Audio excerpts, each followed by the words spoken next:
네, 먼저 우리 자유한국당이 추천한 5.18 조사위원을 청와대에서 임명 거부한 것은 전례 없는 일이며 심히 유감스러운 일입니다. 저는 이 부분에 대한 자세한 내용은 이제 원내 수석께서 상세히 말씀해 주시겠습니다만은 조혜주 선관위원 사퇴시키는 일부터 청와대는 해야 할 것이라는 말씀 좀 드리고 싶습니다. 자, 3.1절 특사 관련해서 말씀드리겠습니다. 정부가 올해 3.1절 100주년을 맞아서 일반 민생사범뿐만이 아니라 공안사범까지 특별 사면해주겠다라고 하는 보도가 있습니다. 이 언론 보도에 따르면 법무부가 일선 검찰청에 내려보낸 사면 관련 공문에는 사드 배치 반대 집회, 밀양 송전탑 반대 집회, 제주 해군기지 건설 반대 집회, 광우병 촛불 집회를 비롯해서 시위로 처벌받은 사람을 파악해서 보고해달라고 했다고 합니다.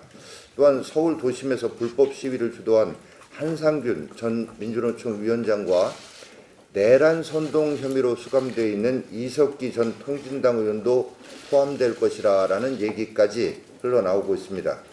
3.1절 100주년이라고 하는 상징성을 부각하면서 사면권을 남용해 코드 사면, 보훈 사면으로 변질을 시키려는 것 아닌가 우려를 금할 수가 없습니다.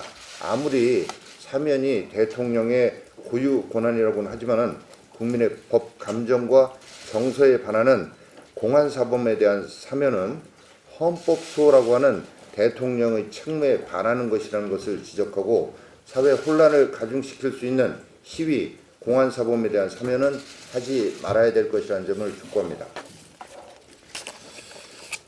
오늘 정부가 표준지 단독주택 공시지가를 언론에 미리 공개하고 내일 공식적으로 발표할 것이라고 합니다.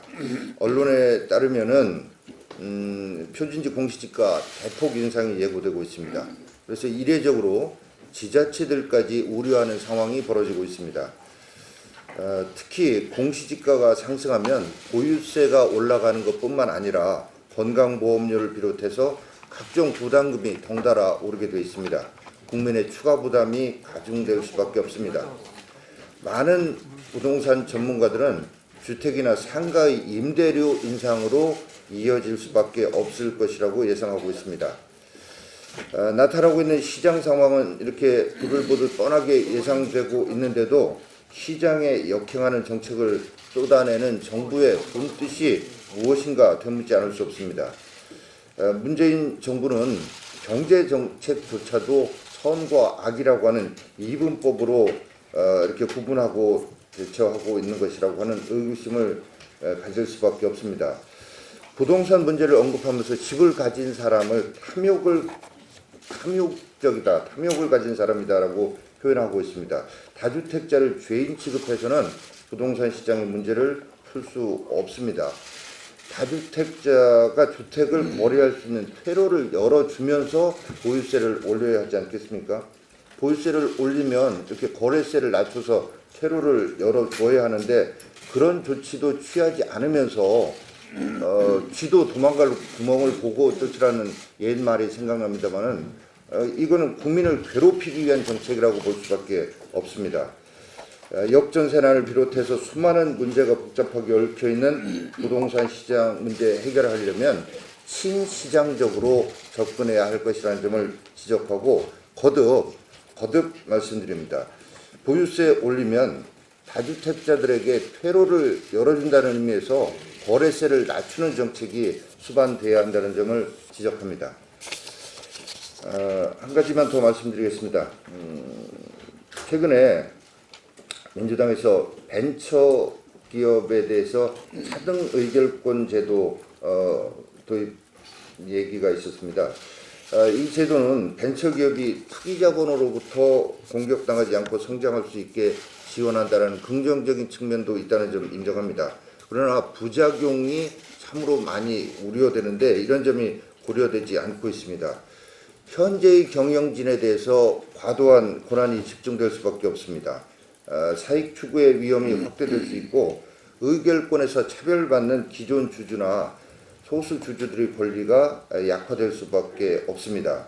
또 경영진을 과하게 보호함으로써 경영권 이동을 어렵게 해서 기업의 인수합병 시장을 위축시키고 창업가의 새로운 도전과 벤처 캐피탈의 원활한 투자금 회수를 방해할 여지가 있습니다.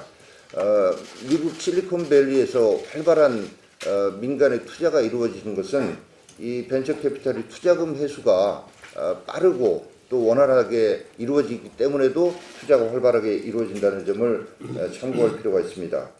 아울러 소수 주주의 권리를 보호하는 상법의 주주 평등 원칙에 위반되는 사안이기도 합니다. 그래서 진정으로 스타트업 기업을 유니콘 기업으로 키우겠다는 생각이라면 이런 편법적인 정책 보완이 아니라 궁극적으로 금융개혁을 해야 합니다. 금융시장이 제대로 시장 원리에 의해서 작동이 돼서 벤처기업, 스타트업 기업에 대한 민간의 투자가 이루어질 수 있도록 해야 되고 아울러 규제를 개혁해야 한다는 점을 지적합니다.